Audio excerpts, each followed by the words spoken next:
So after a 1-0 lead, India does concede the series 2-1.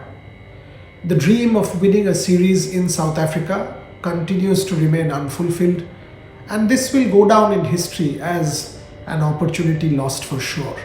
Did India have the team? Yes, they did. Did we have our moments? Yes, we did. Did we have our opportunities? Yes, we did.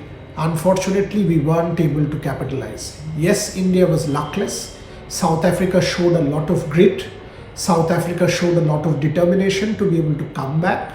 Yes, umpiring decisions, or rather DRS calls, did go against India. But finally, if I have to nail down the reasons for India's loss, the first and foremost will have to be batting. Because if you see, except the first test match where India got a good start because of the openers and then went on to post a 300 plus score, at no other time, despite the fact that India won the toss, did the batting deliver. Time and again that middle order did not stand up, and clearly, sadly so, I think it is time Pujara and Rahane will now have to give way. Yes, that dropped catch was not the best for Pujara, but Pujara and Rahane, both stellar servants of Indian cricket for a decade, will now have to give way. With Shubman, Mayank, Hanuma and Shreyas, with Rohit coming back there already, I think it is time the selectors will call time on these two stalwarts of Indian cricket. So the batting failure, repeated batting failure, will have to be my reason number one. Reason number two, very good opening start in the first test, but thereafter the openers did not capitalize despite getting mini starts, and that is important. If you see 30 runs, 40 runs, that kind of starts we did get from Rahul and Mayank. Had there been a kind of push like in the first test from India's openers, another 100 plus run stand, 75 to 100, India would have been able to make the most of that opportunity, and the batting failure of the middle order could have been shielded.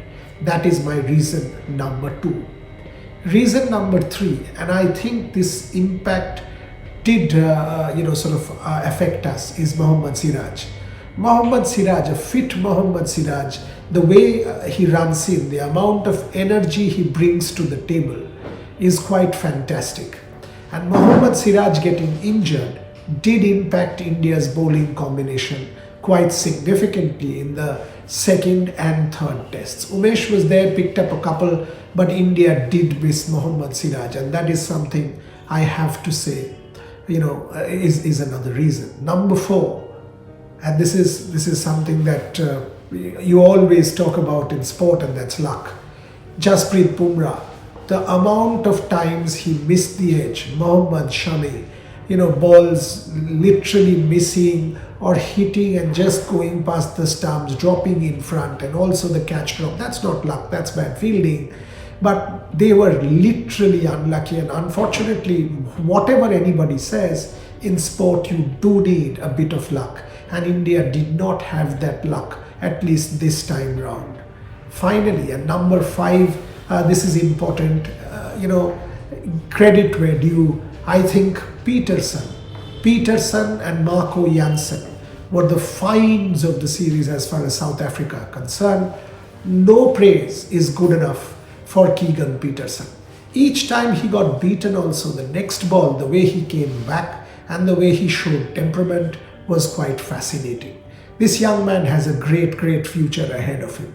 So I have all the praise for Keegan Peterson, and according to me, he is my man of the series as far as South Africa is concerned. In a low scoring series, to be able to do what Keegan Peterson has done in this particular test match, for example, was stellar. Yes, Kagiso Rabada was there. Yes, Dean Elgar was there. But I think the real star for South Africa was Keegan Peterson with the bat and Marco Jansen with the ball. So that's the fifth point. The two stalwarts, two young people becoming stalwarts or maturing beyond their years for South Africa in this particular series. Overall, another opportunity lost for India. They came close, they had the team, they had their moments, but they will rue And yes, that I have to say that Dean Elgar dismissal was out. Was that the turning point? Could well have been. As I said, it is another what could have been series. Such is sport, such is sport. Had Cheteshwar not dropped that Keegan Peterson catch at 130. But counter histories do not tell the full story, because then sport would not be sport. That's how I see it. South Africa 2-1. Congratulations, India, commiserations. Started out brightly, faded away. And again, we will have to wait for our first ever series win in South Africa.